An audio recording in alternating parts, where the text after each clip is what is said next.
پھر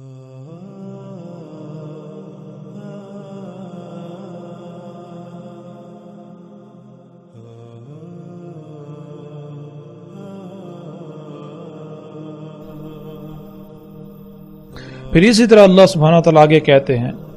کیا نہیں سیر کی زمین میں، پس دیکھا کیسا ہوا تھا انجام ان کا جو ان سے پہلے تھے، اور وہ تھے ان سے کہیں زیادہ بڑھ کر قوت میں، یعنی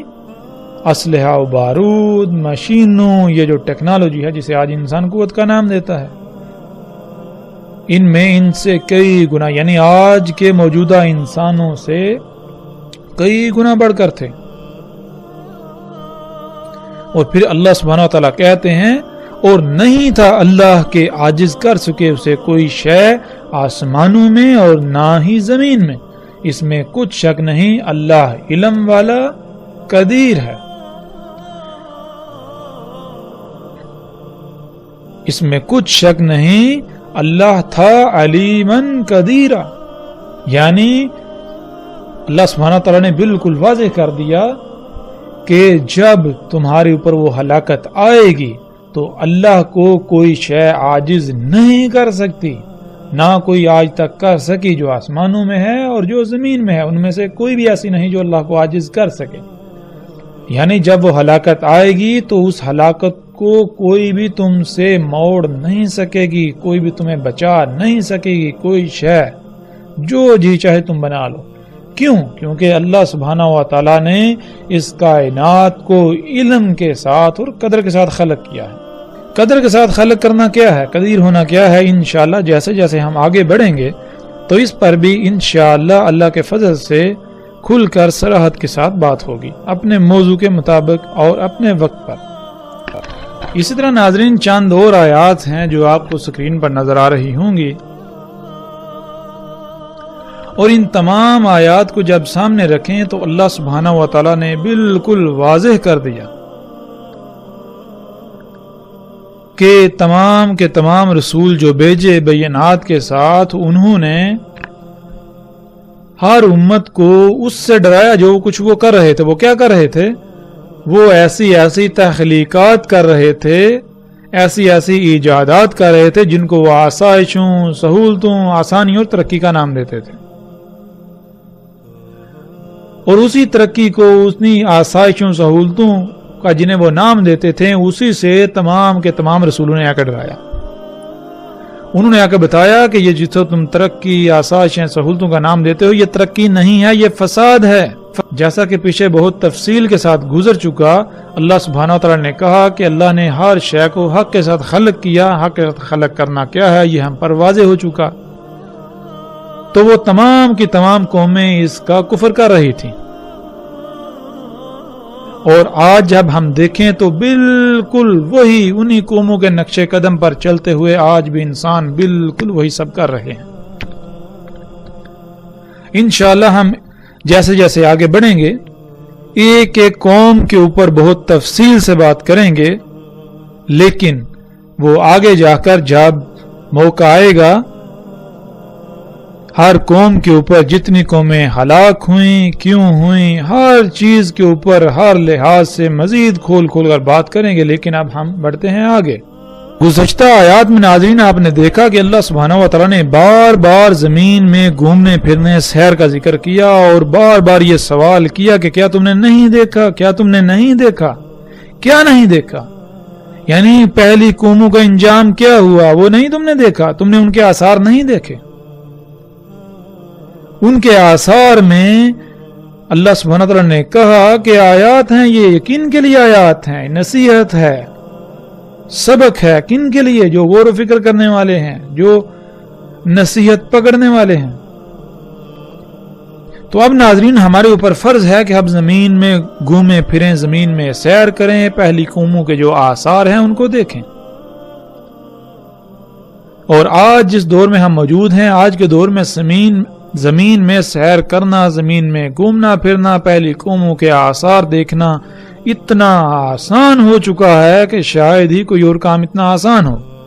آپ اپنے گھر میں، اپنے گھر کے اپنے ہی کمرے میں، اپنے ہی کمرے کے نرم گرم بستر پر بیٹھے ہوئے اپنے سامنے رکھے ہوئے کمپیوٹر، موبائل میں بہت آسانی سے سیر کر سکتے ہیں۔ تو اب ہم ناظرین سیر کرتے ہیں زمین کی اور دیکھتے ہیں پہلی قوموں کے آثار کو۔ وہ کون سے آثار ہیں جنہیں اللہ سبحانہ و تعالیٰ نے بار بار دیکھنے کا کہا اور ان سے عبرت حاصل کرنے کا کہا؟ وہ کون سے آثار ہیں پہلی قوموں کے جن کو دیکھ کر ہمیں یہ اندازہ ہوگا کہ ان قوموں کے پاس کیا تھا؟ وہ کیا شے تھی جس کے دجل کا وہ شکار ہو گئے؟ وہ کیا شے تھی جس کی وجہ سے وہ یہ کہتے تھے کہ ہمیں کوئی زوال نہیں، دنیا کی کوئی طاقت ہمارا کچھ نہیں بگاڑ سکتی؟ وہ کیا شے تھی جس وجہ سے وہ رسولوں کی تکذیب کر دیتے تھے؟ وہ اللہ کی آیات کے خلاف نکل پڑتے تھے، وہ اللہ کی کائنات میں فساد کرتے تھے۔ وہ کون سی شے تھی؟ جیسا کہ قوم عاد نے کہا، اس آیت میں بھی ہے، اللہ سبحانہ و تعالیٰ کہتے ہیں پس جو عاد تھے پس استکبار کیا، یعنی وہ زمین میں بڑے بن بیٹھے، زمین کی تمام مخلوقات کو یہ کہتے تھے کہ ہماری غلامی کرو، ہماری بات مانی جائے گی، حالانکہ ان کو اس کا حق نہیں تھا، اور تھے وہ بہت بڑھ کے قوت میں سے، وہ قوت میں بہت بڑھ کے تھے، یعنی کہ ان کے پاس اسلحہ، بارود، مشینیں، ٹیکنالوجی، یہ جو قوت ہے بہت زیادہ تھی، اور وہ یہ کہتے تھے کہ کون ہے جو ہم سے بڑھ کر قوت میں ہے، جو ہم سے قوت میں بڑھ کر ہے۔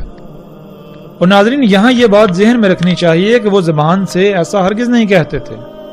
نہ ہی آج تک کسی نے زبان سے یہ دعویٰ کیا کہ کون ہے جو ہم سے قوت میں بڑھ کر ہے، بلکہ یہ انسان کے اعمال کی زبان ہے۔ قوم عاد کے پاس جو ٹیکنالوجی، جو مشینیں، جو کچھ تھا، ان کے بل بوتے پر ان کے اعمال کی یہ زبان تھی کہ کوئی بھی ان سے قوت میں بڑھ کر نہیں ہے۔ تو اللہ سبحانہ و تعالیٰ کہتے ہیں کیا تم نے نہیں دیکھا کہ اللہ ہی وہی ذات ہے جس نے تمہیں خلق کیا اور وہی تم سے بڑھ کر ہے قوت میں؟ اور آگے اللہ سبحانہ وتعالیٰ کہتے ہیں اور وہ تھے اللہ کی آیات کے ساتھ جہد کرنے والے، یعنی ان کے پاس اتنا علم تھا کہ جب کوئی بھی آندھی، طوفان، کوئی عذاب آنے والا ہوتا تو وہ ایسے بندوبست کرتے یا تو وہ عذاب نہ آتا یا پھر وہ عذاب ان کا کچھ بگاڑ نہ پاتا، جس کی وجہ سے وہ سمجھتے تھے کہ ان سے بڑھ کر کوئی قوت میں نہیں ہے، جیسے آج امریکہ اور مغرب سمجھتے ہیں کہ دنیا میں کوئی بھی ان سے طاقت میں بڑھ کر نہیں۔ لیکن اس کے باوجود کوئی بھی ایسی تباہی جنہیں قدرتی آفات کہتے ہیں، ان کے آگے یہ لوگ بے بس ہیں، اور اگر آج ان کو ایسے وسائل حاصل ہو جائیں کہ ایسی آفات بھی ان کا کچھ بگاڑ نہ پائیں تو ذرا تصور کریں کہ ان کا دعویٰ کیا ہوگا۔ یہ یہی سمجھیں گے کہ کائنات میں اگر کوئی رب ہے تو یہی ہے، ان کے علاوہ اور کوئی نہیں، اور کوئی نہیں ان کا کچھ بگاڑ سکتا۔ یعنی کہ اگر کوئی تباہی آ رہی ہے، کوئی زلزلہ آ رہا ہے، تو اگر ان کے پاس یہ قوت ہے یہ پہلے ہی اس کو روک دیں تو ظاہر ہے ان کا دعویٰ تو یہی ہوگا۔ بالکل یہی دعویٰ قوم عاد کا تھا اور جو باقی قومیں تھیں، لیکن ان کے ساتھ کیا ہوا؟ اللہ سبحانہ و تعالیٰ نے ہر لحاظ سے سب کچھ کھول کھول کر واضح کر دیا۔ اب ہمارے اوپر فرض یہ ہے کہ ہم زمین کی سیر کریں اور جانیں وہ کون سے آثار ہیں جن کا بار بار قرآن میں اللہ سبحانہ و تعالیٰ نے ذکر کیا، اور ان سے ہمیں یہ اندازہ ہو، یہ ادراک ہو کہ پہلی قوموں کے پاس کیا تھا، وہ کون سی شے تھی جس کے دجل کا وہ قومیں شکار ہو گئیں اور تباہی و ہلاکت نے انہیں آ گھیرا، وہ کون سی شے تھی جس سے تمام کے تمام نبیوں نے ان کو ڈرایا کہ یہ دجال ہے، حالانکہ تم اسے مسیحا سمجھتے ہو، یہ مسیحا نہیں ہے، یہ دجال ہے۔ تو ناظرین آپ سکرین پر ان اینٹوں کو دیکھ سکتے ہیں، یہ اینٹیں آج دنیا کے مختلف علاقوں میں دریافت ہوئی ہیں جو کہ زمین تلے دبی ہوئی تھی، ان اینٹوں میں سے ایک ایک اینٹ کا وزن اور اس کی لمبائی اور چوڑائی کا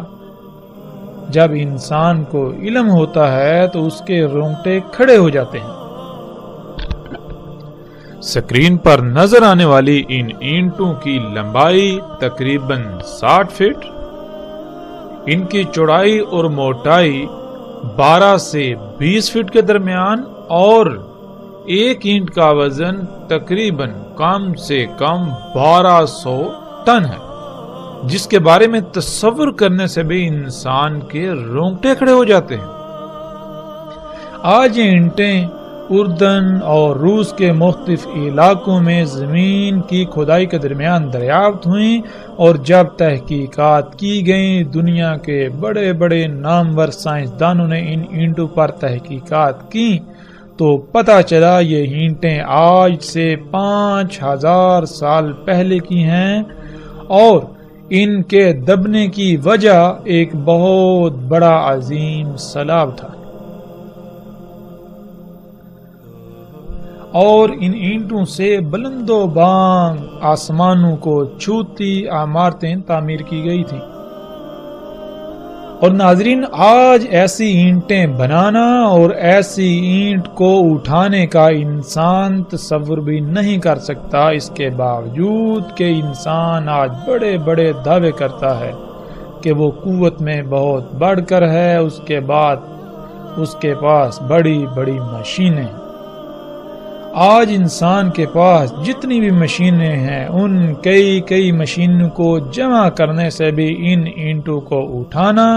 اور اٹھا کر کسی مقام پر رکھنا یا ان سے کسی دیوار کی تعمیر کرنا انسان کے خواب و خیال سے بھی باہر ہے۔ تو ناظرین، ہم غور کریں کہ وہ کون سی شے تھی جس شے سے ان انسانوں نے یہ اتنی بڑی بڑی اینٹیں بنائیں، اور وہ کون سی شے تھی جس سے اتنی بڑی بڑی اینٹوں کو اٹھا کر ان سے عمارتیں تعمیر کی گئیں۔ ان اینٹوں میں غور و فکر کرنے سے رائی برابر بھی شک نہیں رہتا جو قرآن میں اللہ سبحانہ وتعالی نے کہا کہ تم پہلی قوموں کے 10% کو بھی نہ پہنچے اور نہ پہنچ سکتے ہو۔ تو ناظرین، آج ہم جو مشینیں دیکھتے ہیں یہ بڑی بڑی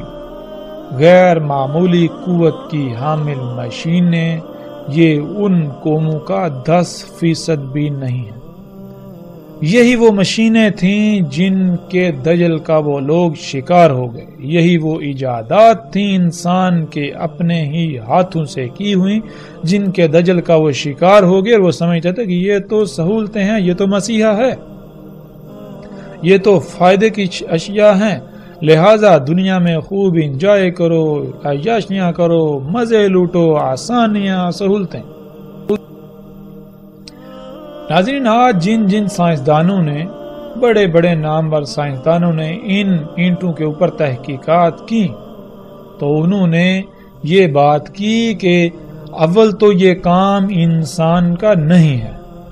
اور اگر کسی بھی صورت یہ یقین دلا دیا جائے یا یہ مان لیا جائے کہ یہ کام انسان کا ہی ہے تو جن انسانوں نے یہ کام کیا وہ موجودہ انسانوں سے اس قدر ٹیکنالوجی میں بڑھ کر تھے کہ آج کا انسان اس کا تصور بھی نہیں کر سکتا۔ اسی طرح ناظرین، سکرین پر نظر آنے والے یہ بلاکس جنہیں ایچ بلاکس کہا جاتا ہے، ان کی تصاویر آپ دیکھ رہے ہیں۔ یہ بلاکس بھی زمین میں دفن ہوئے دریافت ہوئے۔ ناظرین، یہ بلاکس ایسے ہیں کہ آج دنیا کے بڑے بڑے نامور سائنسدانوں اور دنیا کی بڑی بڑی نامور یونیورسٹیوں، ریسرچ سینٹروں، اداروں نے ان پر تحقیقات کی تو وہ اس بات کو بتانے سے قاصر ہیں کہ بلاکس کیسے بنائے گئے، ان کو کیسے تراشا گیا، ان کا وزن، ان کا ڈیزائن، ان کو تراشنا آج کے دور میں ناممکن ہے۔ ان بلاکس کو اتنی صفائی کے ساتھ اور ریاضی کے پیچیدہ ترین اصولوں کے تحت کیسے تراشا گیا؟ ان بلاکس کو ان نظر آنے والے ڈیزائنز میں کس طرح کاٹا گیا؟ ان تمام سوالات کے جوابات دینے سے آج دنیا کے بڑے بڑے سائنسدان قاصر ہیں۔ وہ بالکل ایسے ہیں گویا کہ ان کے منہ میں زبان ہی نہ ہو۔ اور پھر وہی بات، وہ یہی کہتے نظر آتے ہیں کہ اول تو یہ کام انسان کا نہیں ہے، کیونکہ ریاضی کے اتنے پیچیدہ ترین اصولوں قوانین کی بنیاد پر ان بلاکس کو تراشنا اور جن ڈیزائنوں میں یہ بلاکس تراشے گئے یہ ناممکن ہے۔ اور اگر یہ یقین دلا دیا جائے یا یہ مان لیا جائے کہ یہ حقیقتاً انسانوں کا کام ہے، تو جن انسانوں نے یہ کام کیا، جن انسانوں نے یہ بلاکس تراشے، وہ آج موجودہ انسانوں سے نہ صرف ٹیکنالوجی میں انتہائی غیر معمولی حد تک آگے تھے، بڑھ کر تھے، بلکہ وہ انتہائی غیر معمولی ذہانت رکھنے والے تھے۔ اور آج کا انسان ان کا مقابلہ کرنے کا تصور بھی نہیں کر سکتا۔ پھر اسی طرح ناظرین، جو تصاویر ابھی آپ سکرین پر دیکھ رہے ہیں، یہ خطہ ہند میں ملک پاکستان کے صوبہ سندھ کی ہیں، جنہیں دنیا موہنجو داڑو اور ہڑپا کے نام سے جانتی ہے۔ ناظرین، بہت عرصہ تک یہ تباہ شدہ شہروں کے کھنڈرات دنیا کی توجہ کا مرکز بنے رہے۔ بڑے بڑے نامور سائنسدانوں نے ان کے اوپر تحقیقات کی، دنیا کی یونیورسٹیوں کی بڑی بڑی نامور ٹیموں نے ان پر تحقیقات کی، لیکن وہ کسی نتیجے پر پہنچنے سے قاصر رہے۔ اور پھر دوسری جنگ عظیم میں امریکہ نے جب جاپان کے 2 شہروں پر ایٹمی بم پھینکے اور اس کے بعد صنعتی انقلاب کے نام سے فساد دن بدن بڑھتا رہا، اور آج جب انسان کو مزید غیر معمولی فزکس، کیمسٹری اور ریاضی کے قوانین پر عبور حاصل ہوا، تو سائنسدانوں نے ایک بار پھر ان کھنڈرات پر تحقیقات کی۔ جب تحقیقات کی تو پتہ چلا کہ ان علاقوں کی مٹی میں بالکل وہی ریڈیشنز پائی جاتی ہیں جو ریڈیشنز ان جگہوں پر پائی جاتی ہیں، ان جگہوں کی ان اشیاء میں پائی جاتی ہیں جہاں پر 1945 میں امریکہ نے ایٹم بم پھینکے تھے، یعنی ہیروشیما اور ناگاساکی۔ ہیروشیما اور ناگاساکی میں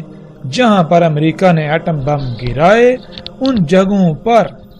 جگہوں کی مٹی، پتھروں اور مختلف اشیاء میں جو ریڈیشنز پائی جاتی ہیں، بالکل وہی ریڈیشنز ان مقامات پر پائی جاتی ہیں۔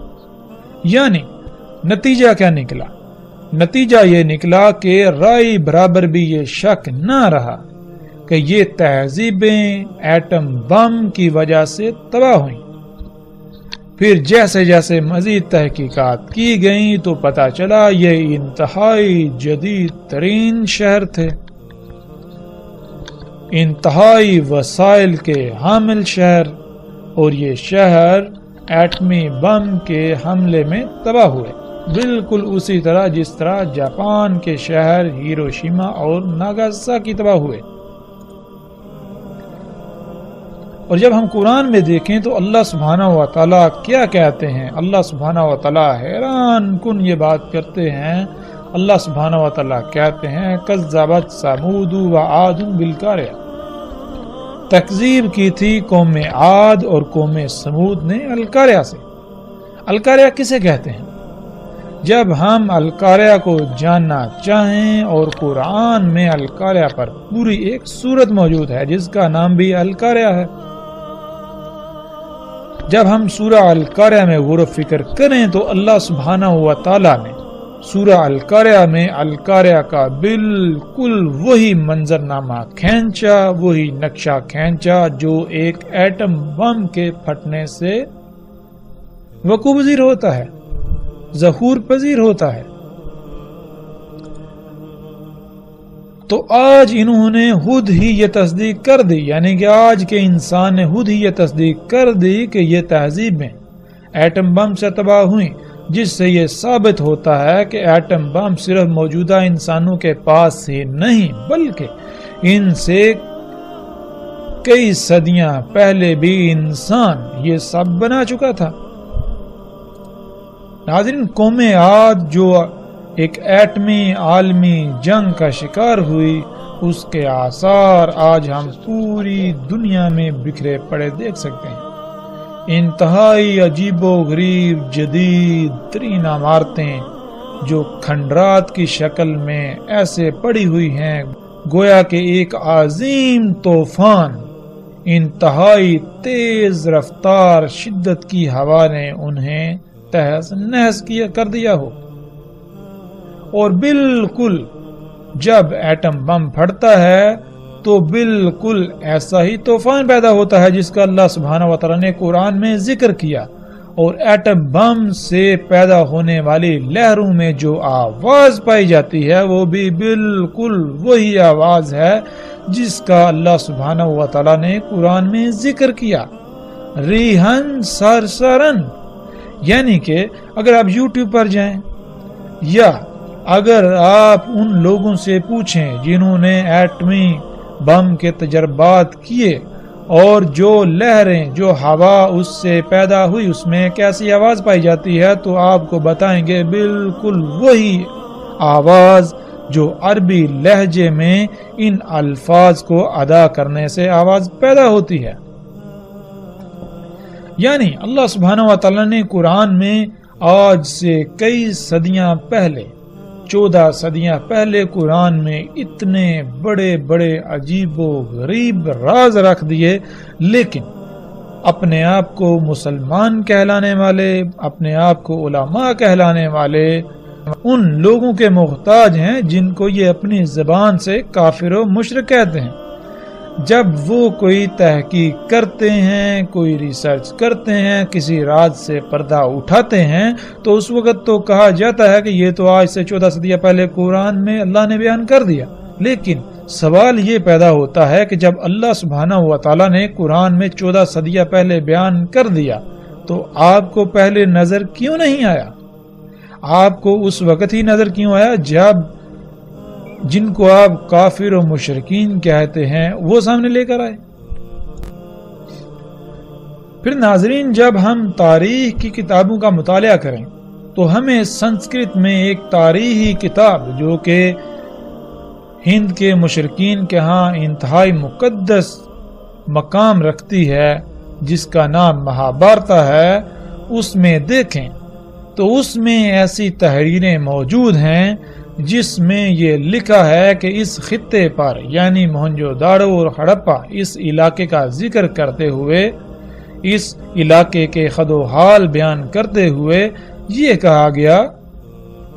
کہ اس خطے پر تسلط جمانے کی غرض سے دنیا کی کچھ طاقتیں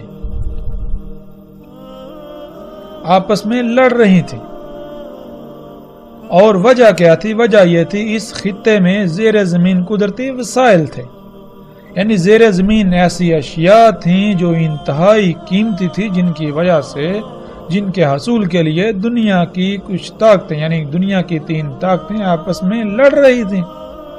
اور تینوں میں سے ہر ایک کا یہی لالچ تھا، ہر ایک کا یہی مقصد تھا کہ وہ غالب آ جائے اور یہ وسائل اس کی ملکیت میں چلے جائیں، اور یوں وہ پوری دنیا پر اپنا تسلط قائم کر لے۔ بالکل ویسا ہی نقشہ جیسا کہ آج امریکہ، روس اور چین وغیرہ کی سرپرستی میں دنیا 3 حصوں میں تقسیم ہو کر خام تیل کے نام پر یا قدرتی وسائل کے نام پر شام و عراق کو اپنا مرکز بنائے ہوئے لڑ رہی ہے۔ پھر مہابھارت اور ملنے والی تحریروں میں جو تحریر ہے وہ یہ کہ ان شہروں کے باسیوں کو 7 دنوں میں شہروں کو خالی کرنے کی مہلت دی گئی، اور 7 دن بعد دنیا میں ایک عالمی جنگ کسی صورت پیدا ہو گئی۔ یہاں ایسے ہتھیاروں سے حملہ کیا گیا جو خودکار اڑتے ہوئے، یعنی میزائل، جن کے پھٹنے سے یہاں ایسی سفید آگ ظاہر ہوئی جو سورج سے 1000 گنا زیادہ گرم اور زیادہ روشن تھی۔ جہاں وہ ہتھیار پھٹے وہاں سب کچھ حرارت کی وجہ سے پگھل گیا اور یہ شہر زمین تلے دب گئے۔ قرآن میں اللہ سبحانہ وتعالی نے واضح صراحت کے ساتھ بتا دیا کہ یہ قوم عاد تھی جو القاریہ سے تباہ ہوئی۔ القاریہ یعنی عالمی ایٹمی جنگ۔ یہ دنیا میں اپنے انہی قدرتی وسائل سے بنائی جانے والی ٹیکنالوجی کی وجہ سے قوت میں اپنا کوئی ثانی نہ رکھتی تھی، اور یہ اس قوم کا دعویٰ تھا کہ کوئی بھی اس سے قوت سے بڑھ کر نہیں ہے۔ اور قوم سمود جن کے ہاتھوں قوم عاد تباہ ہوئی، جیسے آج دنیا میں قدرتی وسائل یعنی اللہ کے غیب کی تکذیب کی خاطر لڑائی جاری ہے، اس وقت بھی ایسا ہی تھا جیسے آج امریکہ کے مد مقابل کوئی نہیں، اسی طرح قوم عاد کے مد مقابل بھی کوئی نہیں تھا، اور جیسے آج روس امریکہ کے مد مقابل سر اٹھا رہا ہے اور سر اٹھا چکا ہے، اسی طرح اس وقت ایک دوسری قوم جسے قرآن میں اللہ سبحانہ وتعالی نے قوم سمود کہا، وہ تھی جس نے سر اٹھایا اور قوم عاد کی ہلاکت کا سبب بنی۔